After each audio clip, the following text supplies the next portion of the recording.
ఇప్పుడు 125 రోజులకు పెంచుతూ గ్యారంటీడ్ వర్క్ ప్రతి గ్రామీణ కుటుంబానికి 125 ఎలిజిబుల్ కుటుంబానికి 125 డేస్ మినిమం వర్క్ మనము వచ్చేటట్టు ఈ స్కీమ్ చేసుకున్నాము, పెంచినాం 25 డేస్.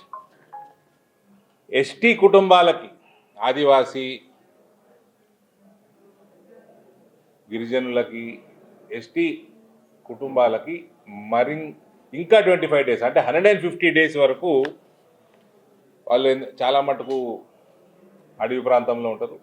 అలా 150 డేస్ గ్యారంటీడ్ వర్క్ ఈ కొత్త స్కీమ్ ద్వారా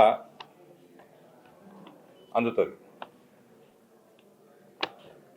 ప్రతి వారం పేమెంట్ డైరెక్ట్ బ్యాంకులోకి ట్రాన్స్ఫర్ అవుతుంది. ఇది ప్రాబ్లం వీళ్ళకి. ఇక్కడ కరప్షన్కి స్కోప్ లేదు, డిలేకి స్కోప్ లేదు. డిలే ఉంటే వాడు రావాలి, ఆ లోకల్ ఇంతకుముందు ఆ టీఆర్ఎస్ వాడు ఉండే రాక్షసులు వాళ్ళని అడుక్కోవాలి.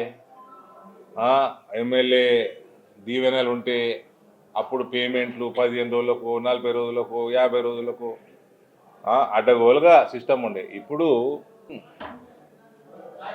డైరెక్ట్ బ్యాంకు ఖాతాలకి ట్రాన్స్ఫర్ చేయడము కాంగ్రెస్ పార్టీకి నొప్పి కలిగిస్తుంది.